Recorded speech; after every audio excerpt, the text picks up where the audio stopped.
నమస్తే కాటన్ కోన. ఈ రోజైతే మా అమ్మ కారం ఆడించమని చెప్పి కాటన్ కోన వచ్చానండి. ఈ వీడియో అనేది కాటన్ కోన వస్తువులకి అండ్ అదేవిధంగా కొబ్బరి నూనె కారం ఎలా ఆడతారని తెలుసుకోవాలనుకునే వాళ్ళకి వీడియో షేర్ చేయండి. కాటన్ కోనానికి వంగావరి ఫ్లోర్ ఆయిల్ మిల్ అంటే చాలా ఫేమస్ అండి. గత 20 సంవత్సరాల నుంచి వీళ్ళకి ఈ మిల్స్ అనేది రన్ చేస్తున్నారు. వీళ్ళు పిలిచే అతని పేరు వంగ సత్యనారాయణ గారు. అలాగే విషయానికి వచ్చేద్దాం. ప్రజెంట్ అయితే కొబ్బరి నూనె ఆడుతున్నారండి. కొబ్బరి నూనె ఎలా ఆడతారో ఒకసారి చూడండి. కొబ్బరి నూనె పైన ముక్కలు మిషన్లోకి వేస్తే అది పిండి చేసి ఇలా ఒక తెలగి పిండి రూపంలో బయటకు వదులుతుంది అనమాట. అది ఆయిల్ రూపంలో బయటకు వస్తుంది అనమాట అండి. ఇది కనిపించేది కొబ్బరి నూనె. మనకి పారాషూట్ ఆయిల్ అయితే ఇది మన కిరాణా షాపుల్లో దొరుకుతుంది. ఇది ఒరిజినల్ ఆయిల్ అనమాట. ఇది సరే కదండి. ఆయిల్ అనేది ఎలా తయారవుతుందో, మీకు ఒరిజినల్ ఆయిల్ కావాలంటే కంపల్సరీ మనం ఫ్లోర్ ఆయిల్ దగ్గర ఆడించుకోవాలన్నమాట.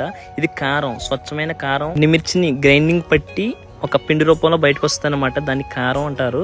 ఈ కారం ఎలా ఆడుతున్నారు ఒకసారి చూడండి. మీ అందరికీ తెలుసు, విలేజ్లకి సిటీల్లో ఉండే వాళ్ళకి దీని మీద సరిగ్గా అవగాహన ఉండదని చెప్పి ఈ వీడియో అయితే చేస్తున్నానండి. ఇంట్లో ఉండి లేడీస్కి కూడా తెలియదు అనమాట. మిల్లు ఎలా ఉంటుంది, ఎలా ఆడతారు అన్నది తెలియదు. దానికోసం ఈ వీడియో అయితే చేయడం జరిగింది. వీడియో నచ్చితే లైక్ చేసి సపోర్ట్ చేయండి.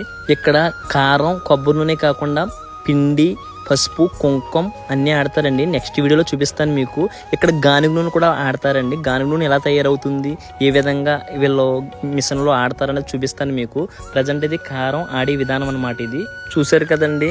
ఇక్కడ కారం ఎలా ఆడతారు అండ్ అదేవిధంగా కొబ్బరి నూనె ఎలా ఆడతారు. రేపు నువ్వులు